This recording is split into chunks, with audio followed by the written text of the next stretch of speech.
kesadaran mengenai perubahan-perubahan nilainya termasuk konstitusi. Bahkan kesadaran terhadap sebenarnya yang penjajahan itu yang kapan? Penjajahan yang sekarang itu jenis keberapa? Ya, kecanggihannya seperti apa? Jadi misalnya autopilot gini Gus. Anda kasih sabu-sabu 2 kali 3 kali, besok sudah nggak perlu dipilotin lagi, nyabu sendiri. Nah kita itu di bidang politik, psikologi, budaya itu sudah nggak perlu di remote sama Israel, sama Amerika, sama siapapun, udah hancur-hancur sendiri. Kalau kita tidak menyadari apa yang sedang kita konsumsi. Nah, Anda tahu bahwa Indonesia ini dirusak dengan Divide et Impera, ya, itu melalui begitu banyak dimensi, pendidikan, media, undang-undang, ya, terus, wah semua, hampir semua, prinsip, cara beragama, ya. Bahkan sekarang mulai ada yang menyebut bukan wahai saudara-saudaraku kaum muslimin wa muslimat, tapi saudara-saudaraku mu'awiyin wa mu'awiyat. Artinya orang-orang Islam yang sekarang ini mendapatkan informasi mengenai Islam itu dari kantor berita Mu'awiyah yang dimulai sejak Khalifah Abu Bakar umpamanya. Yang ketika itu Abu Sofyan sudah mulai politiking, sudah mulai menyengkuni. Makanya nanti tanggal pertengahan Januari kalau Anda sempat ke Jogja, saya sama teman-teman pendidikan sedang menyiapkan pementasan Sengkuni Harga Mati. Subjudulnya, kalau judulnya Sengkuni 2019. Nanti kapan-kapan saya cerita mengenai Sengkuni ini, Anda pasti kecelek dan semua yang nonton pasti kecelek. Karena Anda pikir itu saya sedang ngomong garis, tidak. Saya tidak ngomong garis, tidak ngomong bidang, tidak ngomong bangunan, tapi ngomong ruang. Sengkuni dalam arti ruang, dan sengkuni itu tidak usah nyari kemana-mana. Anda berkaca sebenarnya ada unsur sengkuni di wajah yang Anda temukan di balik kaca itu. Dan hampir tidak ada yang tidak sengkuni di Indonesia sekarang ini. Tapi sengkuni Indonesia ini sangat rendah derajatnya sebagai manusia, kan penjahat aja ada yang derajatnya tinggi, ada yang rendah Mas. Ini sebagai penjahat Indonesia ini rendah sekali derajatnya. Sudah jahat rendah. Kalau Sengkuni ini nyun sewu nih, Pak Muzamil, tidak apa ya. Sengkuni ini kan cuma provokator Mas. Lici, yuaswisu visuduri, haulihim gitu ya. Hanya ngipas-ngipasin hati, memprovokasi kan gitu tok. Itu kejahatannya tidak sampai ke terorisme. Tidak sampai ke pengeboman bunuh orang massal kan tidak sampai. Tidak sampai ke Westerling, tidak sampai ke pembunuhan massal. Sengkuni itu hanya seorang provokator, hanya seorang yang abal-abal aja. Itu dahsyat. Menurut saya sangat tinggi kepribadiannya Sengkuni itu karena melihat sejarahnya Sengkuni. Sengkuni itu singkat kata, karena suatu hal, seluruh keluarganya, bapak, ibunya, dan saudaranya 100 orang dipenjara oleh Prabu Destoroto yang mengawini kakaknya Sengkuni, ya. Dan setiap orang yang dipenjara dari 102 orang itu hanya dikasih sebutir nasi untuk makan sehari. Tidak mungkin mereka bisa bertahan hidup. Sebutir nasi. Meskipun 100 butir nasi kan cuma segini Mas.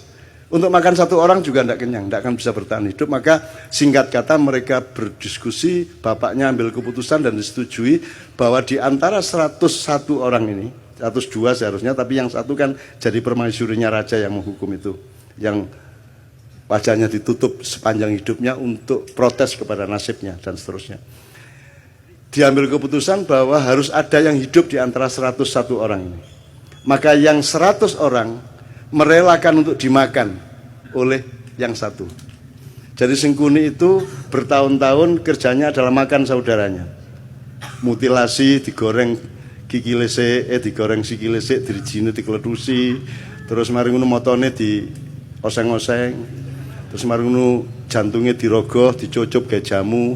Pokoknya sekian tahun dia di penjara, dia makan adik-adiknya sebanyak 98 orang dan bapak ibunya sebanyak 2 orang. Jadi orang dia menjadi jahat karena dia pernah dipaksa makan untuk regenerasi ini.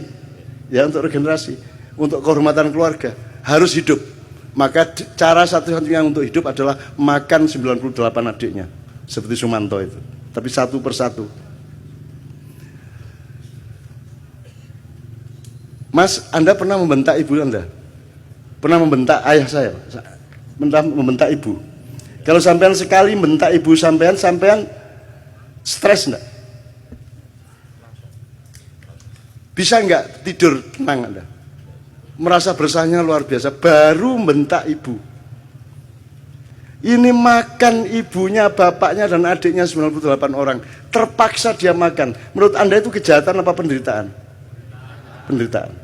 Dan orang yang menderita harus makan saudaranya sendiri segitu banyak dan bapak ibunya. Kemudian hanya menjadi seorang provokator. Hanya menjadi seorang yang licik. Itu hebat enggak dia? Seharusnya Sengkuni menjadi teroris besar. Dia bunuh semua orang. Betul enggak? Harusnya dia obrak-abrik itu Astinapura, Indraprasta, dan semuanya. Karena dia bermaksud baik, maunya Mbak Yunya itu kawin sama Pandu. Jadi, karena dia mempertimbangkan bibit, bebet, bobot. Perhitungannya sangat baik untuk berkeluarga. Tapi ternyata dia dikawini oleh kakaknya yang buta itu. Dan Sengkuni tidak setuju. Kemudian tapi karena sudah keputusan bapaknya dan keluarga, akhirnya dia tetap setia mengawal Mbak Yunya menjadi permaisuri kerajaan Astinapura. Kerajaan Astinapura ini rajanya akhirnya tahu bahwa sebelum kawin sama dia, dulu Mbak Yunya ini dikawinin sama kambing. Kemudian begitu kawin, kambingnya dibunuh, disembelih. Kenapa dikawinkan sama kambing? Karena menurut perhitungan primbon, neptunya tidak cocok antara Mbak Yunya dengan suaminya. Untuk membatalkan hitungan angka tadi, ya, weton tadi, maka dia dijadikan janda. Menjadi lain lagi hitungannya, menjadi sah, enggak apa-apa secara ilmu kriptologi namanya ya. Oke. Nah marahlah suaminya, loh ternyata saya ini kawin sama janda kambing.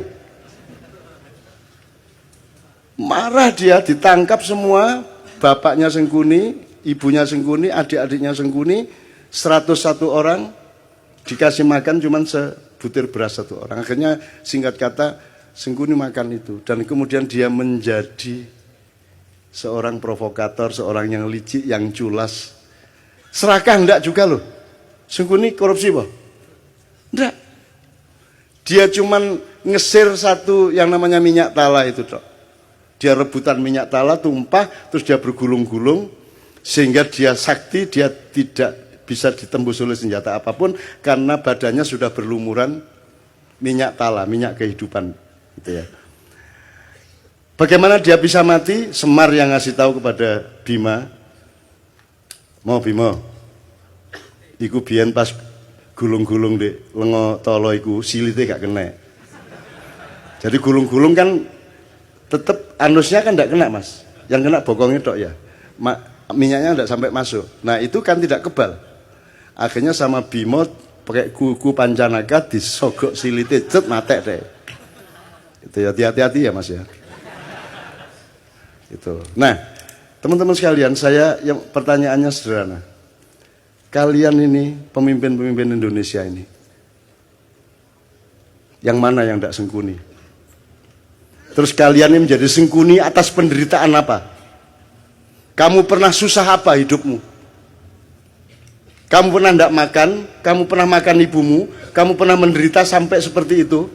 Kamu itu atas nama penderitaan yang bagaimana sehingga kamu jahat kepada rakyat itu?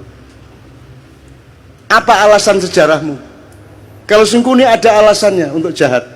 Meskipun kejahatan dia tidak sepadan sama sekali dengan penderitaannya. Seharusnya orang macam Sengkuni yang makan 101 keluarganya sendiri, dia dalam tanda petik berhak untuk menjadi teroris besar. Kalau dia tidak kuat, dia akan gila atau dia bunuh diri. Tapi Sengkuni sangat kuat dan sangat arif sehingga dia hanya menjadi provokator. Sementara kita dipimpin oleh Sengkuni-Sengkuni yang tidak punya alasan sejarah untuk jahat kepada rakyatnya. Kamu pernah jahat apa? Kamu pernah menderita apa? Wong kami yang tidak pernah utang seperti anak-anak utang. Kamu tidak pernah kredit seperti mereka. Kamu lancar-lancar saja kok. Ya toh? Kamu juga anak orang yang tidak miskin, cukup kaya sehingga kamu bisa nyalon kok. Urusanmu sama uang-uang besar. Atas nama apa kamu jahat kepada rakyatmu? Apa alasan sejarahmu? Dijawab kalau Sengkuni kabeh. Gitu loh Mas. Jadi pentasnya itu soal itu.